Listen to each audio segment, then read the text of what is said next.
الحمد لله نحمده ونستعينه ونؤمن به ونتوكل عليه ونعوذ بالله من شرور أنفسنا ومن سيئات أعمالنا من يهده الله فلا مضل له ومن يضلله فلا هادي له ونشهد أن لا إله إلا الله وحده لا شريك له ونشهد أن سيدنا محمدًا عبده ورسوله قال الله تبارك وتعالى في القرآن المجيد والفرقان الحميد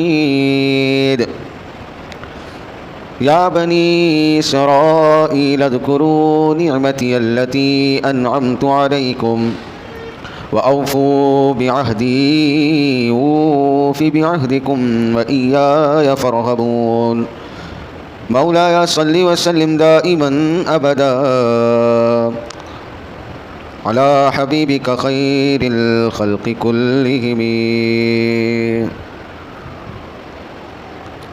يا ربي بالمصطفى بلغ مقاصدنا واغفر لنا ما مضى يا واسع الكرم آمنت بالله صدق الله العظيم وصدق رسوله النبي الكريم الأمين ونحن على ذلك لمن الشاهدين والشاكرين والحمد لله رب العالمين.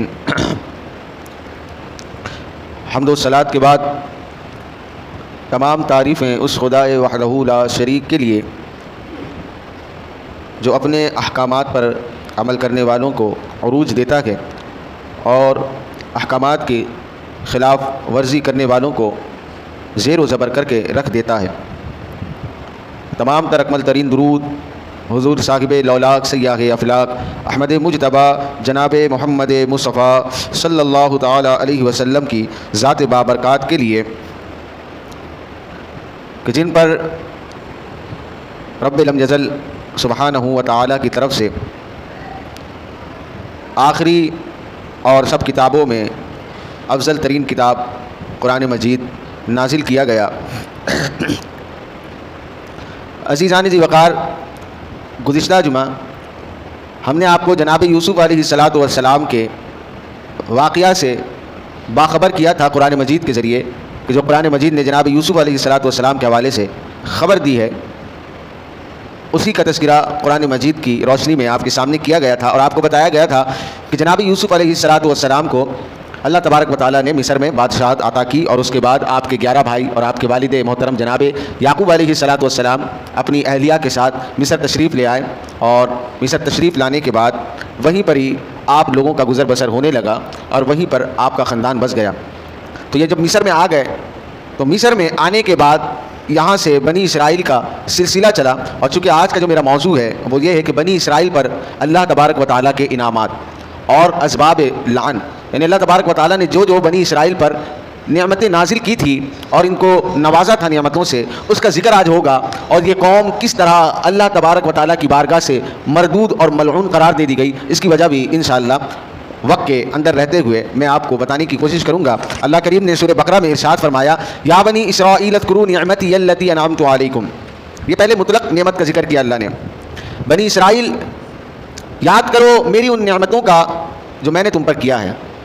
واوفوا بعہدی، اور میرے وعدے کو پورا کرو. اوفی بعہدکم، تمہارے وعدے کو پورا کیا جائے گا. اللہ فرماتا ہے کہ جو تم نے میرے ساتھ وعدہ کیا تھا اور تم نے اقرار کیا تھا اس وعدے کو پورا کرو اور میں نے جو تم پر انعامات اور احسانات کیے ہیں اس کو یاد کرو. مخالفت مت کرو، اپنے رب کے مد مقابل مت آؤ، اس کے احکامات پر عمل کرو اور جو وعدہ کیا ہے اس کو پورا کرو. نبی آخر الزمان پر ایمان لے کر آؤ. تو اللہ تبارک و تعالیٰ نے اپنا وعدہ دلایا یاد اور اس کے بعد جو ہے فرمایا کہ تمہارا وعدہ تب پورا کیا جائے گا جب تم اللہ کریم کے وعدے کو پورا کرو گے. اللہ کریم نے بنی اسرائیل پر بہت ساری نعمتوں کا نزول کیا ہے اور بہت ساری نعمتوں سے نوازا ہے. میں اس میں سے انشاءاللہ 10 نعمتوں کا ذکر کروں گا کہ بنی اسرائیل کو اللہ تبارک و تعالیٰ نے کن کن نعمتوں سے نوازا تھا. بنی اسرائیل پر اللہ کریم کی جو سب سے پہلی نعمت یہ ہوئی کہ بنی اسرائیل کو تمام عالمین پر فضیلت دے دیا گیا. پوری دنیا میں اس وقت بنی اسرائیل سے افضل کوئی بھی نہیں تھا. اللہ نے ان کو یہ مرتبہ دیا تھا، بنی اسرائیل کو سب میں اونچا مقام دیا تھا. یہ پہلا مرتبہ ہے تمام عالمین پر، یہ پہلا انعام اللہ کریم کی طرف سے ہوا کہ تمام عالمین پر بنی اسرائیل کو فضیلت دے دی. اور دوسرا انعام یہ ہوا کہ جناب موسیٰ علیہ الصلوۃ والسلام کو اللہ کریم نے توریت دیا، اور یہ توریت بنی اسرائیل کو جناب موسیٰ علیہ الصلوۃ والسلام کے ذریعے سے ملا. ہمیں بھی قرآن مجید ملا ہے، یہ اللہ کا بڑا نعمت ہے، بڑی نعمت ہے. اس کی کرم نوازی ہے کہ اس نے اپنی سب سے بہترین اور افضل ترین کتاب مسلمانوں کو قرآن مجید کی صورت میں عطا کیا ہے. تیسری جو نعمت بنی اسرائیل پر اللہ کریم کی طرف سے ہوا وہ یہ تھا کہ بنی اسرائیل نے جب بچڑے کی پوجا کی، گائے جو چھوٹا بچڑا ہوتا ہے اس کی پوجا کی، تو اللہ کریم نے اس شرک کے بعد انہیں معافی دے دی، بخش دیا. اچھا، چوتھی جو نعمت اللہ کریم نے بنی اسرائیل پر کیا وہ یہ کہ بنی اسرائیل کا ایک شخص قتل کر دیا گیا تھا اور ایک دوسرے پر الزام لگایا جا رہا تھا، تو اللہ کریم نے قاتل کا پتہ بتا دیا، اور پتہ بتا کر جو ہے بنی اسرائیل کو ایک دوسرے کے خلاف الزام تراشی کرنے سے بچا لیا.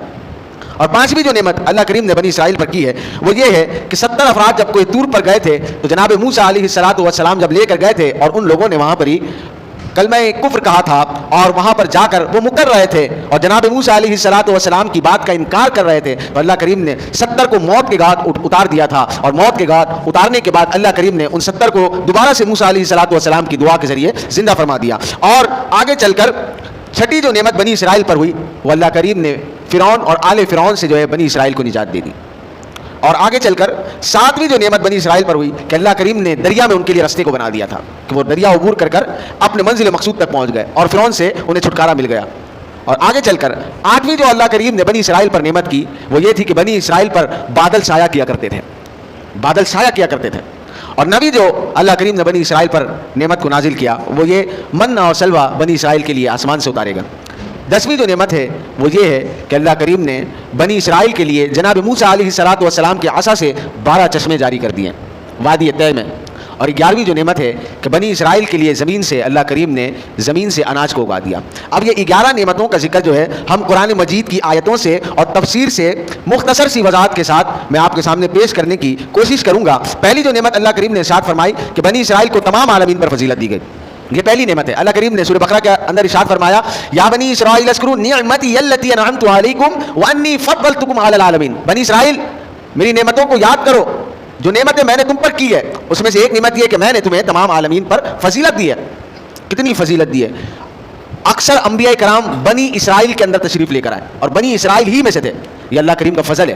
اللہ کریم نے تمام عالمین پر بنی اسرائیل کو فضیلت دی.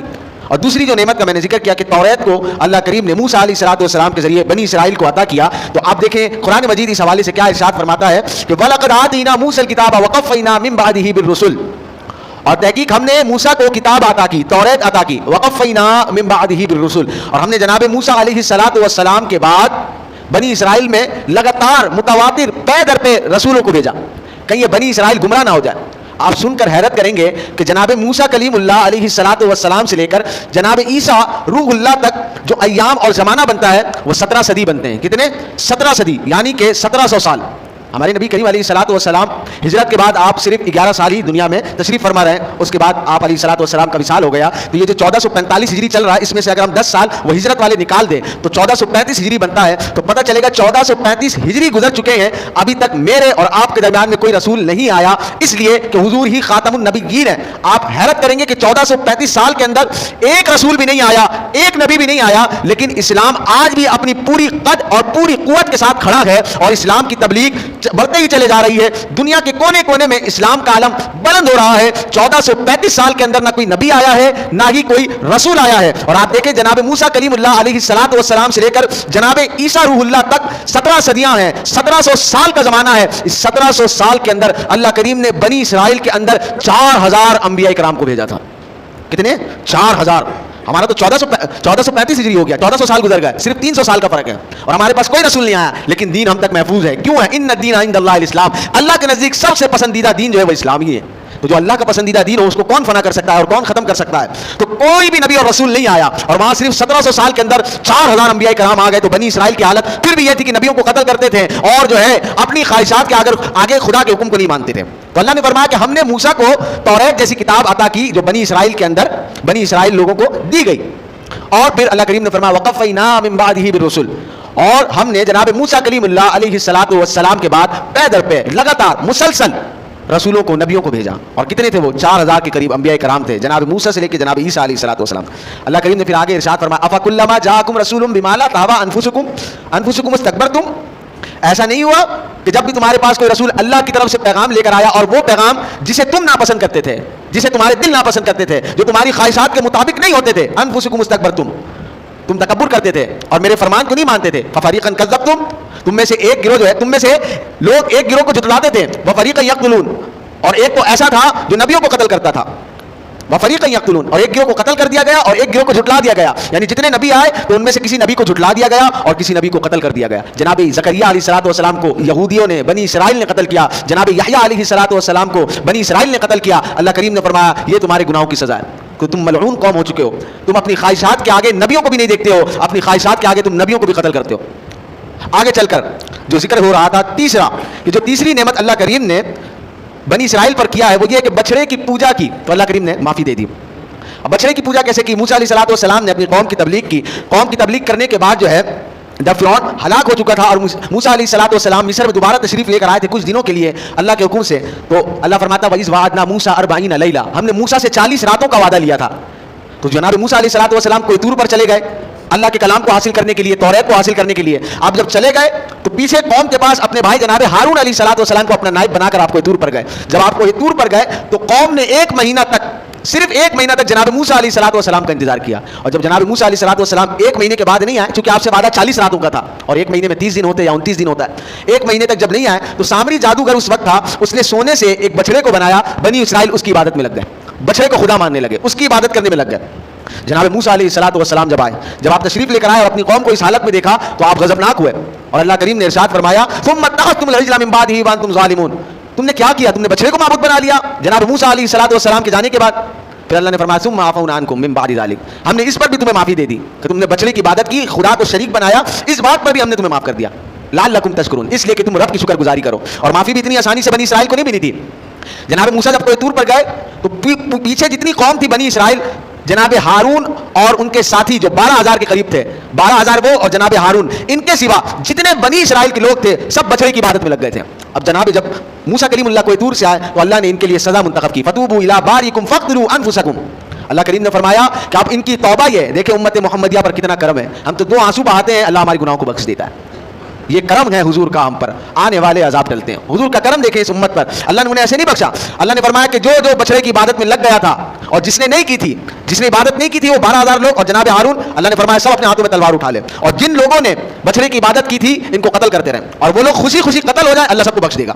تو جن لوگوں نے پوجا نہیں کی تھی ان لوگوں نے ہاتھ میں تلوار لیا, اور جن لوگوں نے پوجا کی تھی ان لوگوں نے اپنی گردنوں کو جھکا دیا. صبح سے لے کر شام تک قتل ہوتے رہے, بنی اسرائیل کے سر اڑتے رہے اڑتے رہے اڑتے رہے. آخر میں شام کے وقت جناب موسیٰ کلیم اللہ کی آنکھوں سے آنسو نکل گئے, جناب ہارون بھی رونے لگے, عرض کرنے لگے باری تعالیٰ بہت بنی اسرائیل قتل ہو گئے, اب ان کو معافی دے دے, بے شک تیرے سوا کوئی غفور الرحیم نہیں ہے. تو اللہ نے فرمایا کہ بس اب قتل و غارت بند کر دو. صبح سے لے کر شام تک 70,000 بنی اسرائیل قتل ہو چکے تھے, وہ لوگ جنہوں نے بچڑے کی عبادت کی. پھر اللہ نے فرمایا کہ قاتل اور مقتول سب جنتی ہو گئے, اللہ نے سب کو بخش دیا.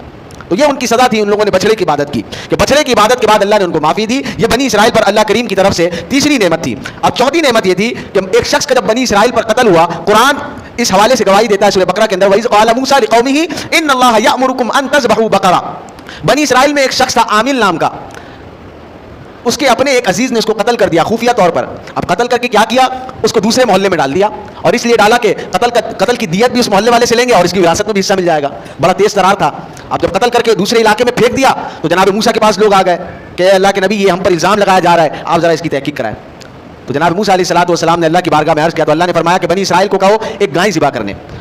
تو بنی اسرائیل سوال کرتے رہے, گائے کیسی ہوگی, کلر کیسا ہوگا, دکھنے میں کیسی ہوگی. وہ جتنے سوال کرتے رہے وہ پھنستے رہے, پھنستے خیر انہوں نے کہا وَإِنَّا إِنشَاء اللَّهُ لَمُهْتَدُونَ, اگر اللہ نے چاہا تو ہم ضرور ہدایت کو پا جائیں گے, مطلوبہ چیز تک ہم پہنچ جائیں گے. اب جس گائے کی ڈیمانڈ اللہ کی طرف سے کی گئی تھی وہ گائے کون سی تھی؟ وہ گائے جو تھی ایک بنی اسرائیل کا نیک شخص تھا, اس کا ایک بیٹا تھا اور بہت چھوٹا تھا.